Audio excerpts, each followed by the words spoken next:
mana tempat meninggalnya anak saudara yang bernama Nofriansah Yosua Huta Barat tersebut?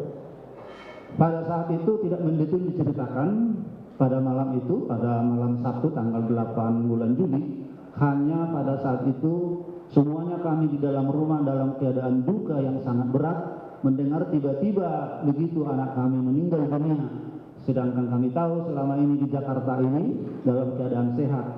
Sesudah agak reda kami dalam rumah, langsung saya bertelepon dengan anak kita Mahareza Rizky. Reza memberitakan bahwa abang telah meninggal dunia, Pak.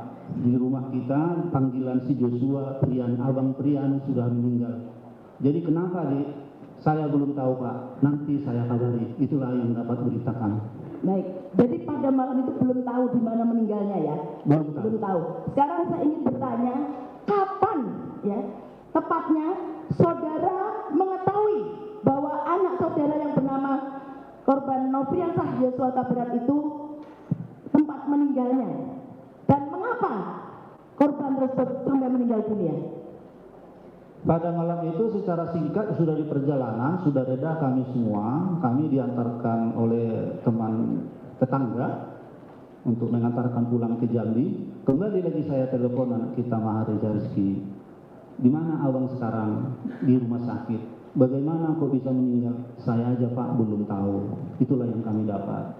Sesudah besoknya siang kami masih di perjalanan dari Padang Sidempuan ke Jambi. Perjalanan paling standarnya 20 jam.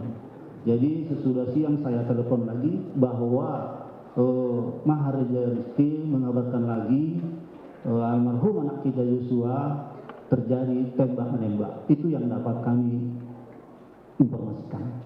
Baik, terjadi tembak-menembak. Sebagaimana yang saudara ketahui kala itu dari Mahareza Rizky, anak saudara, bahwa terjadi tembak-menembak. Yang saudara ketahui saat itu, tembak-menembak antara siapa dengan siapa menurut keterangan Mahareza Rizky? Sampai kami di rumah di Jambi, yang secara jelasnya kami belum tahu dengan siapa tembak-menembak. Sesudah kami sampai di Jambi, di rumah kita di Somai Bahar Muaro Jambi, sudah kami temukan di sana jenazah almarhum di dalam peti yang diantarkan oleh Kombes Leonardo Simatupang. Pada saat disitulah kami mendapatkan berita dari Pak Leonardo Simatupang yang bertugas dari Jakarta mengantarkan almarhum. Pak Leonardo ini secara singkat menceritakan, itu pun dikatakan Pak Leonardo bahwa cerita ini atau kronologi singkat yang disampaikan sama dia. Soalnya kami Pak Huta Barat hanya mengantarkan jenazah. Dengan sendirinya Pak Leonardo Simatupang menceritakan secara singkat. Itu pun lama baru Pak Leonardo menceritakannya. Saya desak terus. Kenapa rupanya Pak? Ini adalah aib. Itulah cerita Pak Simatupang. Kenapa aib apa? Ini tidak pantas didengar oleh orang banyak. Ini sepantahnya saya ceritakan sama keluarga inti. Jadi saya bilang lagi sama Pak Leonardo, ini semua yang di dalam rumah Pak adalah keluarga, ipar-ipar saya semua.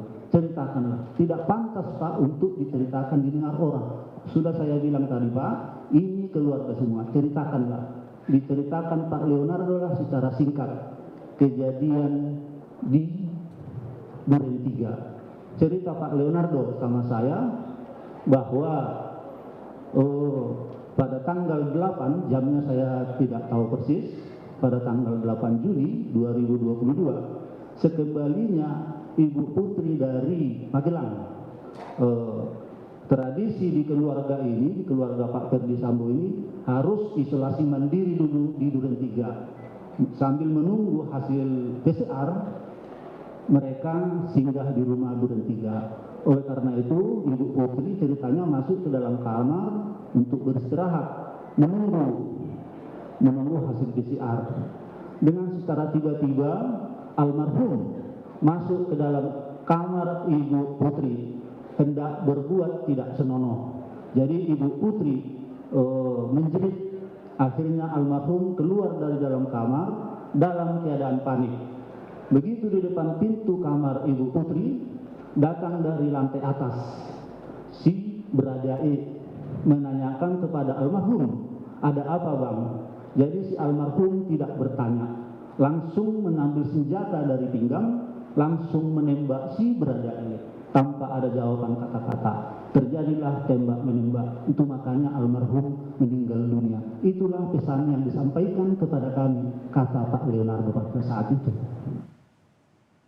Itu tadi keterangan kesaksian dari ayah Yosua Huta Barat, Samuel Huta Barat, pada saat jaksa menanyakan proses saat kedatangan jenazah dan bagaimana keluarga sempat diberitahu terkait dengan penyebab kematian. Namun demikian, menurut Samuel Huta Barat, yakni ayah dari Yosua, menyatakan bahwa Kombes Leonardo sempat menyatakan bahwa ada peristiwa aib yang terjadi di Duren 3. Dan kita ketahui sebelumnya bahwa adanya skenario dari terdakwa Ferdi Sambo yang menyatakan bahwa kematian dari Yosua awalnya adalah akibat tembak menembak atau baku tembak antara Richard Eliezer dengan Yosua.